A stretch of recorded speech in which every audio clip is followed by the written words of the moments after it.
In a small, dark and foul-smelling cell of a Roman prison, an elderly man writes a letter. His hands, marked by time and shackles, firmly hold a small piece of parchment.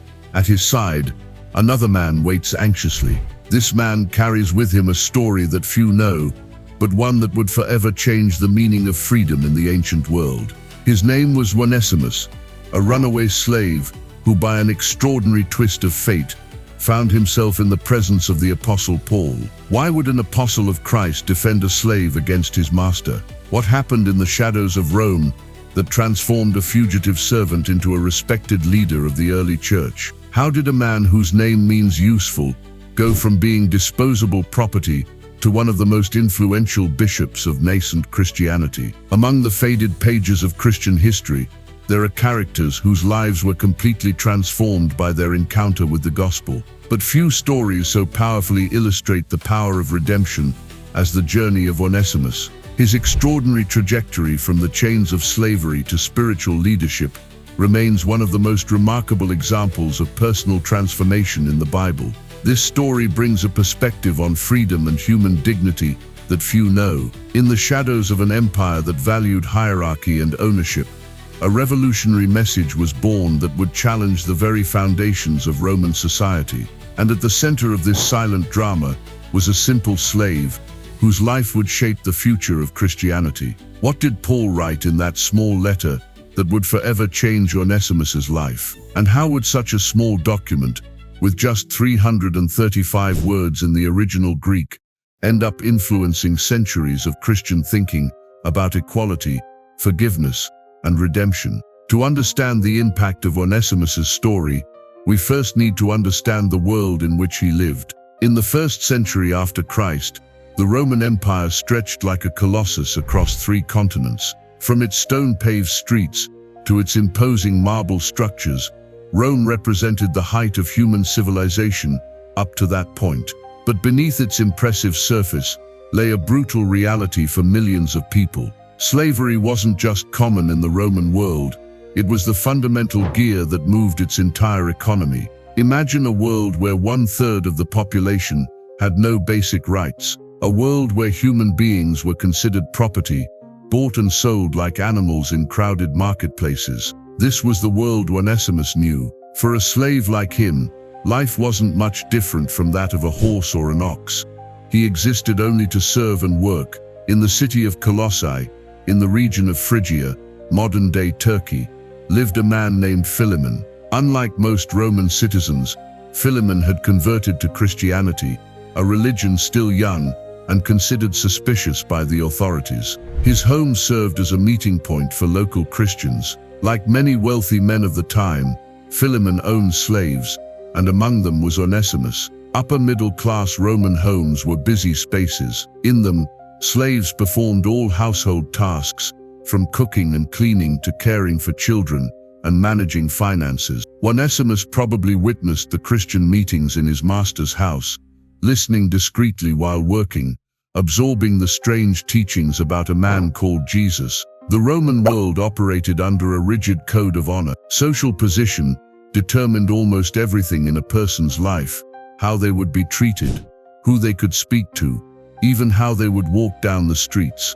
At the top of this pyramid were free Roman citizens. At the base, almost invisible in the eyes of the law, were the slaves. Something happened in Philemon's house that led Onesimus to make a desperate decision. Perhaps he broke a valuable Roman vase, perhaps he was falsely accused of theft by another slave, or perhaps, moved by the whispers of freedom he heard in the Christian meetings, he simply longed for a life beyond the walls that kept him captive. Roman laws concerning runaway slaves were merciless. Captured fugitives faced brutal punishments: whipping, branding with hot iron, or even crucifixion, as an example to others. The very term fugitive, fugitivus in Latin, carried such a powerful stigma that it became almost impossible for a recaptured slave to resume a normal life. It was in this context of extreme danger that Onesimus fled.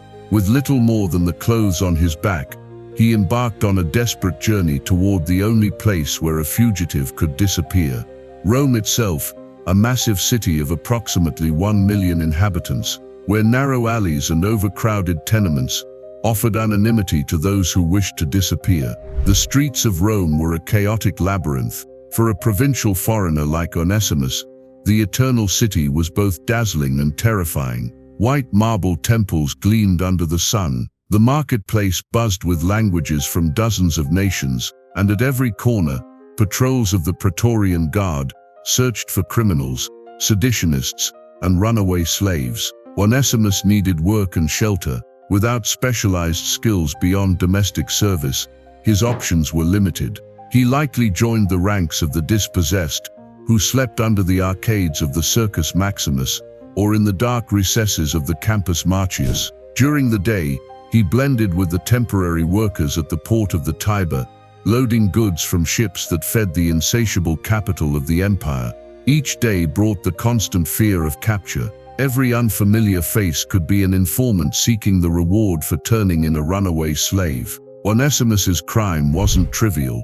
Besides fleeing, he was suspected of having stolen from his master before leaving. Under Roman law, such offenses could result in summary execution. Meanwhile, in a small rented cell somewhere in Rome, another man from Asia Minor faced his own confinement. Paul of Tarsus, the apostle to the Gentiles, was under house arrest. Though not in a dungeon, he remained chained to a Praetorian Guard day and night, awaiting his trial before the emperor. Even limited by chains, Paul continued his ministry.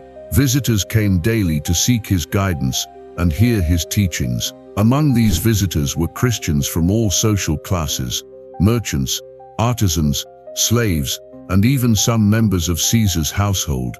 We don't know exactly how Onesimus found Paul. Perhaps he heard about the Jewish preacher from Christian slaves in the marketplace. Perhaps he recognized the name from conversations he had witnessed in Philemon's house, or perhaps, as ancient traditions suggest, he was arrested by Roman authorities and, upon mentioning his connection to Philemon, was brought to Paul by Christians who recognized the name. The meeting between the chained apostle and the runaway slave would change both their lives. Paul, the former persecutor of Christians, recognized in Onesimus not just a fugitive servant, but a soul seeking spiritual liberation. During the long days of conversations in the small Roman cell, Paul shared the story of Jesus, the God who became a servant to free everyone. For Onesimus, these words resonated deeply. Here was a message that saw beyond the social categories of the Roman world, a message that declared that in Christ, there is neither Jew nor Greek, slave nor free, a silent revolution that shed no blood, but transformed hearts. Under Paul's mentorship, Onesimus embraced the Christian faith. Baptism marked not only his entry into the community of believers, but the beginning of a radical transformation. The man whose name meant useful, but who had failed his earthly master, found a new purpose serving his heavenly master. Quickly, Onesimus became indispensable to Paul. The elderly apostle, with his weakened vision and limited by chains, depended on helpers to write his letters, carry messages, and attend to his basic needs. Onesimus took on these responsibilities with dedication, becoming, in Paul's words, "My son whom I have begotten while in my chains, and my very heart." As days turned into weeks and weeks into months, a deep bond formed between the apostle and the former slave. Paul saw in Onesimus not just a helper, but a promising disciple, someone who could continue his work after he was gone. However, a shadow hung over their relationship. As much as Onesimus had found spiritual freedom, legally he was still Philemon's property. Even in Rome, thousands of miles from Colossae, Roman law could reach him at any moment. Paul knew the situation couldn't continue this way. Onesimus's new faith demanded integrity and reconciliation. To truly live as a Christian, Onesimus needed to face his past and seek restoration with his master. The decision wasn't easy. Returning meant risking severe punishment, possibly death. For Onesimus, the journey back to Colossae would be like voluntarily walking to his execution. For Paul, it meant giving up a valuable helper and sending someone who had become dear to him back to a dangerous situation. After much prayer and reflection, Paul made a bold decision. He took a small parchment and began writing a letter to Philemon. It wouldn't be a simple letter of introduction or a plea for clemency. It would be a document that would challenge the very foundations of the relationship between masters and slaves in the Roman world. Tychicus, a trusted colleague, was about to depart for Asia Minor, carrying other letters from Paul to the churches in the region. Onesimus would join him, carrying not only the letter addressed to his master, but also a new understanding of his identity and purpose. The journey was long and dangerous. From Rome they probably sailed to Ephesus, then continued by land through the mountains of Asia Minor to Colossae. With each step that brought him closer to his former home, Onesimus's heart must have tightened with anxiety and fear. Finally, after weeks of travel, Onesimus found himself standing before the door he had left behind as a fugitive. Now he was returning voluntarily, no longer just as a slave, but as a brother in Christ, carrying a letter containing words that would change not only his destiny, but would reverberate for centuries in the history of Christianity. The letter Onesimus carried was extraordinary for several reasons. Small in size, just a single parchment, its message was revolutionary. Paul didn't command Philemon to forgive his slave, though as an apostle he could have used his authority. Instead, he appealed to Philemon's heart as a brother in Christ. "I could be bold and order you to do what you ought to do," Paul wrote, "but instead I appeal to you on the basis of love." With these words, Paul established a fundamental principle of early Christianity, that social transformation would come not by external command, but by internal conversion. What makes the letter to Philemon so remarkable is what Paul doesn't mention. At no point does the apostle directly condemn the institution of slavery. His goal wasn't to incite rebellions or foment social instability. Instead, he planted seeds of equality that, slowly germinating through the centuries, would eventually undermine systems of inequality from within. Paul presents Onesimus not as returning property, but as a beloved brother. He goes further, asking Philemon to receive Onesimus as if he were me. In a society where slaves were considered walking tools, Paul declares Onesimus as his equal, as his very heart. Even more surprising, Paul presents a radical proposal: if he has wronged you in any way, or owes you anything, charge that to my account. In a complete reversal of Roman expectations, the apostle offers to take on a slave's debt. The message was clear: in Christ, social barriers don't just dissolve, they sometimes completely reverse. What happened when Philemon opened the letter in the presence of the church that met in his home? We don't have a direct record, but the very existence of the letter in the sacred collection of Christians suggests a positive response. If Philemon had rejected Paul's appeal and punished Onesimus, the letter would hardly have been preserved and circulated as a model of Christian reconciliation. Ancient traditions, preserved by writers like John Chrysostom and Jerome, indicate that Philemon not only forgave Onesimus, but completely freed him from slavery. This action, though not completely unprecedented in the Roman world, was extremely rare when motivated solely by moral or religious principles. What many don't know is that Onesimus's story doesn't end with his return to Colossae. Historical evidence suggests that his transformation continued well beyond that initial moment of reconciliation. The Christian writer Ignatius, in his letter to the Ephesians written around 110 AD, mentions a bishop named Onesimus leading the church at Ephesus, one of the largest and most important Christian communities of the time. Was this the same Onesimus from Paul's letter? Many scholars believe so. The chronology certainly allows for this possibility. If Onesimus was a young adult when he met Paul around 60 AD, he would have been middle-aged when he assumed leadership of the Ephesian church a few decades later. Consider the magnitude of this transformation. A man who began as legal property, without rights, without dignity, recognized by society, rose to become the spiritual overseer of a Roman metropolis. A runaway slave ended up as an apostolic successor, responsible for preserving and transmitting Christ's teachings to the next generation. If this identification is correct, Onesimus would have been responsible for one of the most significant contributions to early Christianity. As Bishop of Ephesus, he would have been among the first to collect and preserve Paul's letters, including the small letter to Philemon that told his own story. Without this preservation work, many of the texts that now comprise the New Testament might have been lost in the mists of time. Some traditional accounts go even further, suggesting that Onesimus was martyred during the persecutions of Emperor Trajan, being taken to Rome and condemned to the beasts in the Colosseum. Although we cannot confirm these details with historical certainty, they reflect the ancient understanding that Onesimus remained faithful to his new faith until the end. What makes Onesimus's story so powerful isn't just his personal transformation, but how it illustrates the transformation that Christianity brought to human relationships. In an age when brute force and social hierarchy were unquestionable, Paul introduced a new paradigm based on sacrificial love. Reflecting on Onesimus's story, we realize that Paul wasn't just saving a slave, he was demonstrating a new model of community. A community where spiritual bonds transcended legal ties, where identity in Christ superseded social categories, where reconciliation replaced retribution.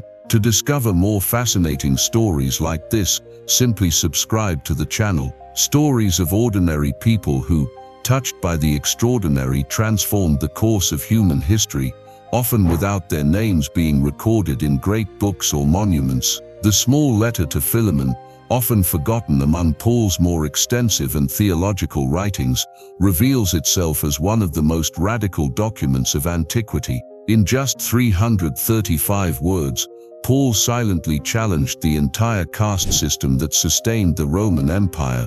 Onesimus's story echoes through the centuries because it touches something deeply human, the longing for freedom, dignity, and second chances. In a world divided by barriers of class, race, and status, his journey reminds us that authentic transformation always begins at the personal level. When we look at our own world, still marked by divisions and inequalities, Onesimus's story offers a valuable perspective. The most enduring revolutions are not necessarily those that shed blood in the streets, but those that transform hearts and minds, one person at a time. The letter to Philemon never explicitly ordered the end of slavery. However, by declaring a slave as a beloved brother, equal in dignity and worth, it planted ideological seeds that would eventually make slavery morally untenable in the Christian world. Paul understood that lasting social changes don't just come from new laws, but from new ways of seeing each other. Returning to the initial question, why would an apostle defend a slave against his master? The answer transcends the specific situation of Paul and Onesimus. At the heart of the gospel is the conviction that each person, regardless of social status, bears the divine image, that human value doesn't derive from economic utility or social position, but from an inherent dignity that no human law can grant or remove. The name Onesimus means useful or profitable, a common designation for slaves in the Roman world, reflecting their purely utilitarian function. What irony that this man, valued only for his utility, would become a symbol of intrinsic value that transcends utility. That the man called useful as a tool would be recognized as useful in the highest sense as a brother, minister, and possibly martyr. In the moments of encounter between Paul, Onesimus, and Philemon, we see in microcosm the tension that would define the following centuries of Western history. How to balance social order with spiritual equality. How to honor existing structures while working for their eventual transformation. How to live in the already but not yet of God's kingdom.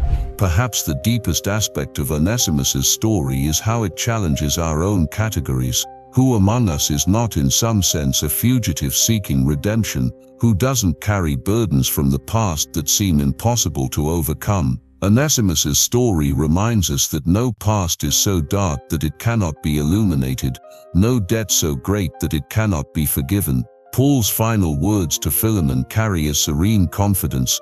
Having confidence in your obedience, I write to you knowing that you will do even more than I say. This is the essence of Christian transformation, not just fulfilling minimum obligations, but going beyond, allowing love to transcend duty. Philemon had the legal right to punish Onesimus. He had the cultural right to keep him in slavery, but Paul appealed to a higher law, the law of love that does not seek its own interests. From runaway slave to church bishop, Onesimus's journey remains a testament to the power of grace to transform not only individuals, but eventually entire societies. In a small parchment, carried by trembling hands across the Roman Empire, we find seeds of a revolution that continues to challenge our own hierarchies and prejudices to this day.